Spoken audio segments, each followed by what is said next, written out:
Саламатсыздарбы. Эмеси Геошондо программасы. Жекшемби 31 май күнү бүткүл дүйнөлүк тамекисиз күн белгиленет.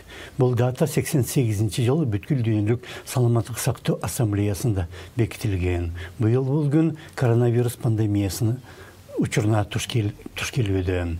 ВОЗ атайын билдирүү жасап, тамеки чыгарган ири компаниялар азыр ар башка митаам ыкмалары менен тамеки пайдаланууга жаштарды тартып жатканын белгиледи. Уюм дүйнө элдерин өз мамлекеттеринде тамеки бизнесине каршы жаштарды кеңири кошууга аракеттенип, бул компаниялар пайда таап кирешесин көбөйтүү максатында ар башка бурмалоо аракеттерине барып жатканын ашкерелөөгө чакырды. Акчасы көп андай фирмалар ар башка өтө заманбап ыкмаларды колдонот жана улам жаңы, сырты жылтырак аспаптарды чыгарып, өзүнө жаштардын көңүлүн тартат. Мисалга 15 жылдан бери тамеки компаниялары электрондук сигарет чыгарып келет жана аны эл арасында таратуу максатында түтүндөн кутулалы деген ураанды да пайдаланат. Айрымдар бул вейпинг ыкмасын тамекиден баш тартуунун бирден бир жолу деп да даңазалайт.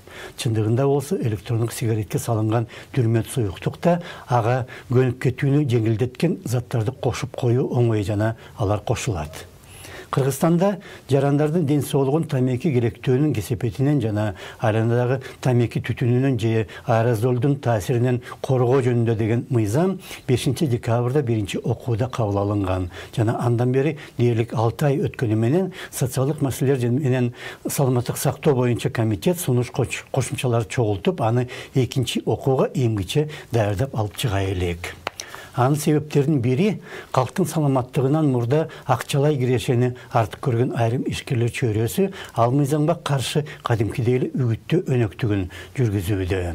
Алар ар башка жыйын конференция уюштуруп же акча төлөп журналисттерге макала жаздыртып, бул мыйзам Кыргызстан экономикасын атайлап кыйрандыга учуратууну көздөйт дегенге чейин барып, кадимки эле дезинформация дагы таратууда. Мисалга, ал мыйзамда зыяндуулугу боюнча насыбайды сигаретке теңеш керек деген ченемдер да бар. Ошондуктан насыбайды кайсы бир үйдүн чаң баскан короосунда эмес, лицензия берилип ишканаларда чыгарып, ал салынган кутучаларга насыбайдын курамына эмне кирерин так жазууга тийиш деп айтылган. Ишкерлер болсо, мыйзам авторлору насыбайды мыйзамдаштырып жатат деп караманча калп айтууда.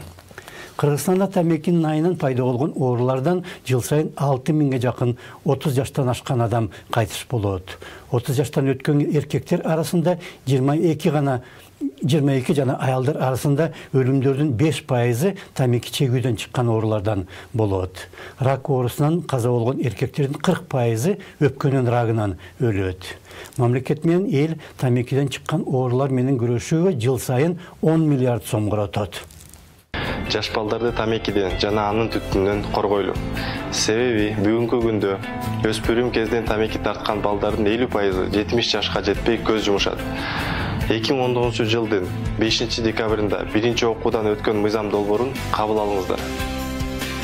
Бүткүл дүйнөлүк тамекисиз күн алдында ВОЗ дагы бир билдирүү таратып, дүйнөдө тамеки жыл сайын 8 миллиондон ашык адамдын өмүрүн алат. Алардын 1 миллион 200 миңи тамеки чекпестен эле жанындагы тамеки тарткандардын түтүнү тийгендер деп жарыялады. Коронавирус пандемиясы учурунда анын айынан өтүшкөн оорулары күчөп, оор абалга тамеки чеккендер көбүрөөк чалдыгат дейт Саламаттык сактоо уюму. Аны менен катар ВОЗ коронавируска каршы вакцина өндүрүүдө өлкө өкмөттөрү тамеки компаниялары менен кызматташпаса жакшы болор эле деп да билдирди.